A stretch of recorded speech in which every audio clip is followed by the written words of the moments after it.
Arestado naman ang isang lalaking nagnakaw ng motorsiklo sa Quezon City. Hindi po itong unang beses niyang nahulikam sa krimen.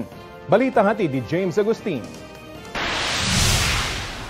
Nakuhanan ng CCTV ang isang lalaki na sakay ng motorsiklo sa bahaging ito ng N. Zamoranto Street sa Quezon City. Ang minamaneho niyang motorsiklo, ninakaw umano niya sa harap ng isang convenience store. Humingi ng tulong ang may-ari sa mga rumorondang pulis. Agad-agad namang nagkandak ng hot pursuit operation yung patrol car at nagpatunog ng wangwang. So naalarma itong suspect at agad na pumasok sa may North Cemetery. Doon natin sinundan at sa tulong na rin ng mga taga-barangay doon at magulang ng suspect ay napasurinder itong suspect. Naaresto ang 28 anyos sa si Rupert Cruz. Nabawi sa kanyang ninakaw na motorsiklo.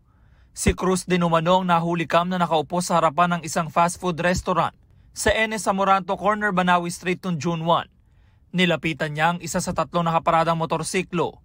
Naupo saglit at nagpalingalinga na tila kumukuha ng tiyempo.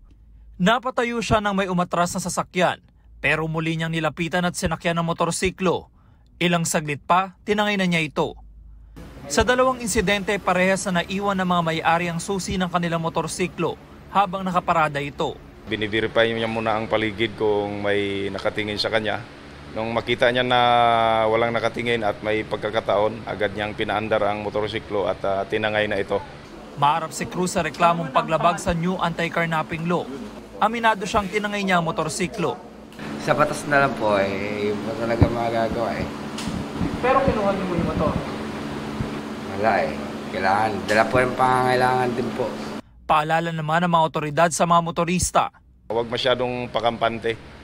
Kailangan pag iniwan natin ito, dapat properly park at siguraduhin natin na nasa atin yung susi. James Agustin, nagbabalita para sa GMA Integrated News. Kapuso, alamin ang maiinit na balita. Bisitahin at mag-subscribe sa GMA Integrated News sa YouTube. Sa mga kapuso abroad, samahan nyo kami sa GMA Pinoy TV at sa www.gmanews.tv.